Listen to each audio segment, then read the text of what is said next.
Sir ಪಲ್ಯ ಕಡಿಮೆ, sir ಕಡಿಮೆ, ಅನ್ನ ಜಾಸ್ತಿ. ಅದೇ ಪ್ರಾಬ್ಲಮ್. ಅದೇ ಬಿಗ್ಗೆಸ್ಟ್ ಪ್ರಾಬ್ಲಮ್. ಅಂಡ್ ಹಣ್ಣುಗಳಲ್ಲಮ್ಮ ನಾನು an apple a day keeps a doctor away ಅಂತಾರೆ. ಒಂದು ಚೇಪೆ ಹಣ್ಣು a day can keep 6 doctors away. ಸೀಬೆ ಹಣ್ಣೊಳಗೆ ಕ್ಯಾಲರಿ ಭಾಳ ಕಡಿಮೆ ಇರುತ್ತೆ, ಫೈಬರ್ ಜಾಸ್ತಿ ಇರುತ್ತೆ. ದಯವಿಟ್ಟು ಸಕ್ಕರೆ ಕಾಯಿಲೆ ಇರೋರು ದಿನಕ್ಕೊಂದು ಚೇಪೆ ಹಣ್ಣು ತಿನ್ನಿ ಅಂತ ಹೇಳ್ತೀನಿ. ಮೇಡಮ್ ಈಗ ನಾನು ನನ್ನ ಫ್ರೆಂಡ್ ಒಂದು ಜ್ಯೂಸ್ ಅಂಗಡಿಗೆ ಹೋದ್ವಿ ಮೇಡಮ್, ಅಕ್ಕಿಗೆ ಶುಗರ್. ಸೊ ನಮಗಿಲ್ಲ, ನಾವು ಕುಡಿದ್ವಿ. ಶುಗರ್ ಇರೋ ನನ್ನ ಫ್ರೆಂಡ್ ಏನು ಮಾಡ್ತಾಳೆ, ಭಾಳ ಸ್ವೀಟ್ ಐತಂತ ಅದ್ರಲ್ಲಿ ನೀರು ಹಾಕ್ಕೊಂಡು ಕುಡಿತಾಳೆ. ಅಂದರೆ ಅದರಲ್ಲಿರೋ ಎಷ್ಟು ಶುಗರ್ ಕಂಟೆಂಟ್ ಐತೆ ಅದು ಒಳಗೆ ಹೋಗುತ್ತಲ್ರಿ, ಅದು ನೀರು ಹಾಕ್ಕೊಂಡ್ರೆ ಕಡಿಮೆ ಆಗೋದು. ಅದು ಈ ಥರದ್ದು ಭಾಳ ಇದೆ ಮೇಡಮ್.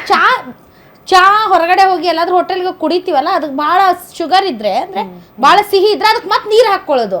ಸೊ ಈ ಕಾನ್ಸೆಪ್ಟ್ ಬಗ್ಗೆ ಏನಂದ್ರೆ ಜ್ಯೂಸ್ ಬಂದು ಈಗ ಫ್ರೂಟ್ಸ್ ಆಗಲಿ ವೆಜಿಟೇಬಲ್ಸ್ ಆಗಲಿ ಜ್ಯೂಸ್ ಮಾಡಿದ್ರೆ ಫೈಬರ್ ಲಾಸ್ ಆಗುತ್ತೆ ಮ್ಯಾಮ್. ಓಕೆ, ಸೊ ಫೈಬರ್ ಹೋಯ್ತು ಅಂತ ಹೇಳಿದ್ರೆ ಅದು ಬೇಗ ಡೈಜೆಷನ್ ಆಗುತ್ತೆ. ಆ ಸ್ವೀಟ್ನೆಸ್ ಏನಿದೆ ಅದು ಫ್ರಕ್ಟೋಸ್ ಅಂತ ಹೇಳ್ತೀವಿ, which is a form of sugar. So ನೀವು ಅದಕ್ಕೆ ಎಷ್ಟೇ ನೀರು ಹಾಕೊಂಡ್ರು ಫ್ರಕ್ಟೋಸ್ ಕಂಟೆಂಟ್ ಏನಿದೆ ಅದು ಸೇಮೇನೆ ಇರುತ್ತೆ. ನೀರು ಹಾಕೊಂಡ್ರೆ ಏನು ಡಿಫ್ರೆನ್ಸ್ ಆಗಲ್ಲ. ಇನ್ಫ್ಯಾಕ್ಟ್ ಈಗ ಜ್ಯೂಸ್ ಅಂಗಡಿಯಲ್ಲೆಲ್ಲ ಶುಗರ್ಲೆಸ್ ಫ್ರೂಟ್ ಜ್ಯೂಸಸ್ ಎಲ್ಲ ಮಾರ್ತಾರೆ. ಬಟ್ ಆ ಫ್ರೂಟ್ನ ನೀವು ಒಂದ್ಸತಿ ಬ್ಲೆಂಡ್ ಮಾಡಿದಾಗ ಮಿಕ್ಸಿಗೆ ಹಾಕಿದ್ಮೇಲೆ ಎಲ್ಲ ಫೈಬರ್ ಲಾಸ್ ಆದಮೇಲೆ ನೀವು ಕುಡಿಯೋದು ಶುಗರ್ ವಾಟರನ್ನೇ. ಅದರಲ್ಲಿ ನೀವು ಶುಗರ್ ಹಾಕಿಲ್ಲ ಅಂದರೂ ಟೆಕ್ನಿಕಲಿ ಅದು ಶುಗರ್ ವಾಟರೇ, ಬಿಕಾಸ್ ಆ ಸ್ವೀಟ್ನೆಸ್ ಏನಿದೆ is called fructose, which is a form of sugar.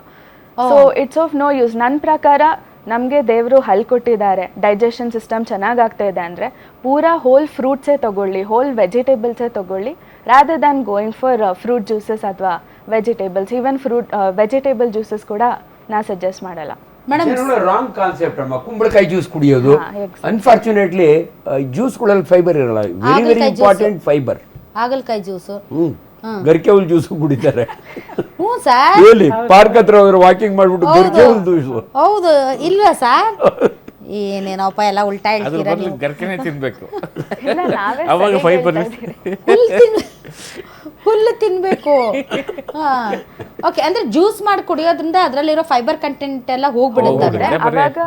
ಅದು ಜಸ್ಟ್ ಒಂದು ಅದೊಂದು ಶುಗರ್ ಜ್ಯೂಸ್ ತರ ಅಷ್ಟೇ. ಹೌದು, ಯಾರಿಗೆ ಡಯಾಬಿಟಿಸ್ ಇಲ್ಲ ಅವ್ರಿಗೂ ಕೂಡ ಜ್ಯೂಸಸ್ ನಾವು ಆಕ್ಚುಲಿ ರೆಕಮೆಂಡ್ ಮಾಡ್ತೀವಿ. ಎಸ್ ಮೇಡಮ್, ಸತ್ಯದೇವಿ ಮೇಡಮ್, ಈಗ ನಮ್ಮ ಸ್ಕಿನ್ನ ಹೆಂಗೆ ಮೇಡಮ್ ಹೊರಗಡೆಯಿಂದ ನಾವು ಹೇಗೆ ಅದನ್ನ ಪ್ರೊಟೆಕ್ಟ್ ಮಾಡಬೇಕು ಅದೊಂದು ಸ್ವಲ್ಪ ಹೇಳಿ madam. So first main important ಅಂತಂದರೆ ಆ್ಯಸ್ ಎಕ್ಸ್ಪರ್ಟ್ಸ್ ಹೇಳ್ದಂಗೆ ವಾಟರ್ ಇಟ್ಸ್ 70% ನಮ್ಮ ಬಾಡಿಲಿ ವಾಟರೇ ಇದೆ. And skin is the main organ in our body. So 70% water ಅಂತ ಬಂದಾಗ ಈ ಸಮ್ಮರಲ್ಲಿ ಎಷ್ಟು ನಾವು ಲಿಕ್ವಿಡ್ ಆಗುತ್ತೋ ಅಷ್ಟು ಲಿಕ್ವಿಡ್ನ ನಾವು ಕನ್ಸ್ಯೂಮ್ ಮಾಡಬೇಕು. ಲಿಕ್ವಿಡೇ ತುಂಬ ಇಂಪಾರ್ಟೆಂಟ್ ರೋಲ್ ಪ್ಲೇ ಮಾಡುತ್ತೆ ಈ ಸಮ್ಮರಲ್ಲಿ.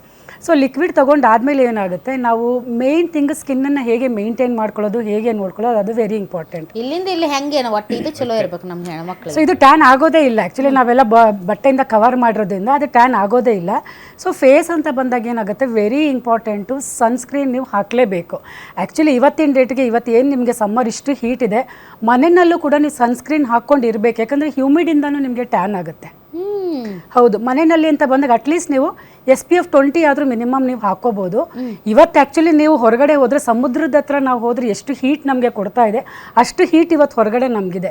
ಅಂದರೆ ನಾವೇನು ಸಜೆಸ್ಟ್ ಮಾಡ್ತೀವಿ ಆ್ಯಸ್ ಎ ಬ್ಯೂಟಿಷನ್ನು, ಹೊರಗಡೆ ಹೋದಾಗ ಸಮುದ್ರದ ತೀರದೆಲ್ಲ ಹೋದಾಗ 50 ಹಾಕಿ ಅಂತ ಹೇಳ್ತೀವಿ. ಯಾಕಂದರೆ ಅದು ಸ್ಟ್ರಾಂಗ್ ಆಗಿ ಪ್ರೊಟೆಕ್ಟ್ ಮಾಡುತ್ತೆ ನಿಮ್ಮ ಸ್ಕಿನ್ನನ್ನು ಅಂತ. ಸೊ ಇಲ್ಲಿ ಹಾಗೆ ಆಗಿರೋದ್ರಿಂದ ಅಟ್ಲೀಸ್ಟ್ ಒಂದು SPF 40. SPF ಅಂದರೆ ಸನ್ ಪ್ರೊಟೆಕ್ಟಿಂಗ್ ಫ್ಯಾಕ್ಟರ್ ಅಂತೇಳಿ. ಸೊ ನೀವು ಮನೆಯಲ್ಲಿದ್ದಾಗ 20 ಅಟ್ಲೀಸ್ಟ್ ನೀವು ಹಾಕ್ಕೊಳ್ಳೇಬೇಕು. ಹೊರಗಡೆ ಹೋದಾಗೂ ಅಟ್ಲೀಸ್ಟ್ 40 ಆದರೂ ನೀವು ಹಾಕಲೇಬೇಕು. ಅದು ತುಂಬ ಮಟ್ಟಕ್ಕೆ ಸ್ಕಿನ್ನನ್ನು ಪ್ರೊಟೆಕ್ಟ್ ಮಾಡುತ್ತೆ. ಈಗ ಎಷ್ಟೋ ಜನ ಆಗೋಗಿದೆ, ಇವಾಗ ನೀವು ಪ್ರೊಟೆಕ್ಟ್ ಮಾಡಿ ಅಂತ ಹೇಳ್ತಾ ಇದ್ದೀರಾ, ಬಟ್ ನಮ್ಗೆ ಆಲ್ರೆಡಿ ಟ್ಯಾನ್ ಆಗೋಗ್ಬಿಟ್ಟಿದೆ, ನಾವು ಏನು ಮಾಡಬೇಕು ಅಂತೇಳಿ ಅದಕ್ಕೆ ಕೆಲವು ಟಿಪ್ಸನ್ನು ನೀವು ಫಾಲೋ ಮಾಡಬೇಕಾಗುತ್ತೆ. ಸೊ ಅಕಸ್ಮಾತ್ ಈಗ ನೋಡಿ ಅವ್ರು ಹೇಳ್ದಂಗೆ ಇಷ್ಟು ಹಾಫ್ ಹಾಕ್ಕೊಳ್ತಾರೆ. ಸೊ ಮೇಯ್ನ್ ಥಿಂಗ್ ನಾನು ಆವಾಗಲೇ ಹೇಳ್ದಂಗೆ ಕಲರ್ಸ್ನ ಚೇಂಜ್ ಮಾಡಬೇಕಾಗುತ್ತೆ, ಡ್ರೆಸ್ ಕಲರ್ಸ್ನ ಹೊರಗಡೆ ಹೋದಾಗ.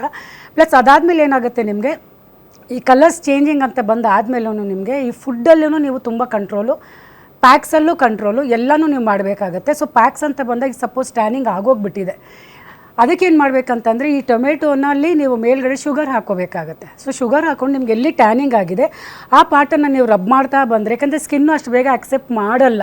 ಅದಕ್ಕೆ ನಾವು ಆದಷ್ಟು ಅದನ್ನು ಬರ್ನ್ ಆಗದೆ ಇರೋ ಥರ ನಾವು ತುಂಬ ಪ್ರಿಕಾಷನ್ಸ್ ಮಾಡಬೇಕು. ಈಗ ಡಿಹೈಡ್ರೇಟ್ ಆಯಿತು, ಅದಾಯಿತು, ಇದಾಯಿತು ಅಂತಂದರೆ ವಿತಿನ್ 1 day 2 days ನೀವು ರಿಕವರ್ ಮಾಡಿಬಿಡ್ಬೋದು. ಅದೇ ಸ್ಕಿನ್ ಟ್ಯಾನಿಂಗ್ ಆಗೋಯ್ತು ಅಂದರೆ ಮಿನಿಮಮ್ 1 to 2 months ನಿಮ್ಗೆ ಅದು ಅಕ್ಸೆಪ್ಟ್ ಮಾಡೋದೇ ಇಲ್ಲ, ತುಂಬ ಮಟ್ಟಕ್ಕೆ ಬರ್ನ್ ಆಗಿ. ಸೊ ಹಾಗಾಗಿ ನನ್ನ ಆಗೋಯ್ತು ಅಂತಂದರೆ ಟೊಮೆಟೊ ಮೇಲ್ಗಡೆ ನೀವು ಸ್ವಲ್ಪ ಶುಗರ್ ಹಾಕ್ಕೊಂಡು ಅದನ್ನು ಡೈಲಿ ರಬ್ ಮಾಡೋದ್ರಿಂದ ಏನಾಗುತ್ತೆ, ಎಷ್ಟೋ ಮಟ್ಟಕ್ಕೆ ಕಡಿಮೆ ಆಗುತ್ತೆ. ಸೊ ಫೇಸಲ್ಲಿ ಏನಾದರೂ ಟ್ಯಾನಿಂಗ್ ಆಗೋಗಿದೆ, ನಿಮಗೆ ಅಂಡರ್ ಐ ಸರ್ಕಲ್ ಇದೆಲ್ಲ ಆಗಿದೆ ಅಂತಂದರೆ ಆಲೂಗಡ್ಡೆ ಒಂದು ತುಂಬ ಬೆಸ್ಟ್ ರೆಮಿಡಿ. ಆಲೂಗಡ್ಡೆಲಿ ತುಂಬ ಕಂಟೆಂಟ್ ಲೈಕ್ ಟ್ಯಾನಿಂಗ್ ರಿಮೂವ್ ಮಾಡುವಂತಹ ಕಂಟೆಂಟ್ಸ್ಗಳು ಅದರಲ್ಲಿ ಜಾಸ್ತಿ ಇರುತ್ತೆ. ಸೊ ಅದನ್ನು ನೀವೇನು ಮಾಡ್ಬೋದು, ಒಂದು ಸೇಮ್ ಮಿಕ್ಸಿಲಿ ನೀವೇನೇ ಹಾಕಿದ್ರೂ ಹೀಟಿಂದ ಏನಾಗುತ್ತೆ ಎಲ್ಲ ನ್ಯೂಟ್ರಿಯನ್ಸ್ ಹೊಟ್ಟೆ ಹೋಗುತ್ತೆ. ಸೊ ಅದನ್ನು ನಾವು ಆದಷ್ಟು ಏನು ಮಾಡಬೇಕು, ಈಗ ಜ್ಯೂಸ್ ಅಂತಂದರೆ ನೀವು ಜ್ಯೂಸ್ ಮೇಕರೇ ಬರುತ್ತೆ, ಅದರಿಂದ ನಾವು ಡೈರೆಕ್ಟ್ ಜ್ಯೂಸ್ ತೊಗೊಳೋದಾಗ್ಬೋದು. ಮತ್ತು ತುರ್ಕೊಂಡು ಏನು ನಮ್ಮದು ತುರಿಯೋ ಇದಿರುತ್ತಲ್ಲ ಅದರಲ್ಲಿ ಕೂಡ ನಾವು ತುರಿದಾಗ ಏನಾಗುತ್ತೆ ಕಂಟೆಂಟ್ಸ್ಗಳೆಲ್ಲ ಹಂಗಂಗೆ ಇರುತ್ತೆ. ಸೊ ಅದರಲ್ಲಿ ನಾವು ತುರ್ಕೊಂಡು ಏನು ಮಾಡಬೇಕು, ಆಲೂಗಡ್ಡೆನ ನೀಟಾಗಿ ನಾವು ತುರಿದ್ಬಿಟ್ಟು ಮಲ್ಕೊಂಡು ಸ್ಲೀಪಿಂಗ್ ಅಸ್ ಪ್ಯಾಕ್ ಹಾಕ್ಕೊಂಡಾಗ ಏನಾಗುತ್ತೆ ತುಂಬ ಮಟ್ಟಕ್ಕೆ ಟ್ಯಾನಿಂಗ್ ರಿಮೂವ್ ಆಗುತ್ತೆ ನಿಮಗೆ. ಥ್ಯಾಂಕ್ ಯು ವೆರಿ ಮಚ್ ತಾವೆಲ್ಲರೂ ಇಷ್ಟೊತ್ತು ಕಾರ್ಯಕ್ರಮದಲ್ಲಿ ಭಾಗವಹಿಸಿದ್ರೆ. ನೋಡೋದ್ರಲ್ಲ ವೀಕ್ಷಕರೇ, ನಿಮಗೆ ಇವತ್ತು ಯಾಕೆ ಹವಾಮಾನ ವೈಪರೀತ್ಯ ಉಂಟಾಗಿದೆ ಅಥವಾ ತುಂಬ ಕಡು ಬಿಸಿಲು ಯಾಕಿದೆ ಬೆಂಗಳೂರಲ್ಲಿ ಅನ್ನೋದಕ್ಕೆ ಸಂಬಂಧಪಟ್ಟಂತೆ, ಮತ್ತು ಬಿಸಿಲು ಎಷ್ಟು ದಿನ ಇರುತ್ತೆ, ಮತ್ತು ಯಾವ ರೀತಿ ನಿಮ್ಮನ್ನು ನೀವು ಈ ಬಿಸಿಲಿನಿಂದ ಕಾಪಾಡಿಕೊಳ್ಳಬೇಕು, ಮತ್ತು ಯಾವ ರೀತಿಯಂಥ ಆಹಾರ ಸೇವಿಸಬೇಕು, ನಿಮ್ಮ ಚರ್ಮವನ್ನು ಯಾವ ರೀತಿ ನೀವು ತುಂಬ ಕಾಂತಿಯುತವಾಗಿ ಇಟ್ಕೊಳ್ಬೋದು ಅನ್ನೋದಕ್ಕೆ ಸಂಬಂಧಪಟ್ಟಂತೆ ಇವತ್ತಿನ ಕಾರ್ಯಕ್ರಮದಲ್ಲಿ ಭಾಳಷ್ಟು ಟಿಪ್ಸ್ ಸಿಕ್ಕಿದೆ ಅಂತ ಅನಿಸುತ್ತೆ. ಸೊ ಹೀಗಾಗಿ ಈ ಬಿಸಿಲಿನಿಂದ ನಿಮ್ಮನ್ನು ನೀವು ಕಾಪಾಡ್ಕೊಳ್ಬೇಕಂದ್ರೆ ಈ ಸಲಹೆಗಳನ್ನು ನೀವು ತಪ್ಪದೇ ಪಾಲಿಸಿ, ಆದಷ್ಟು ನೀರು ಕುಡೀರಿ.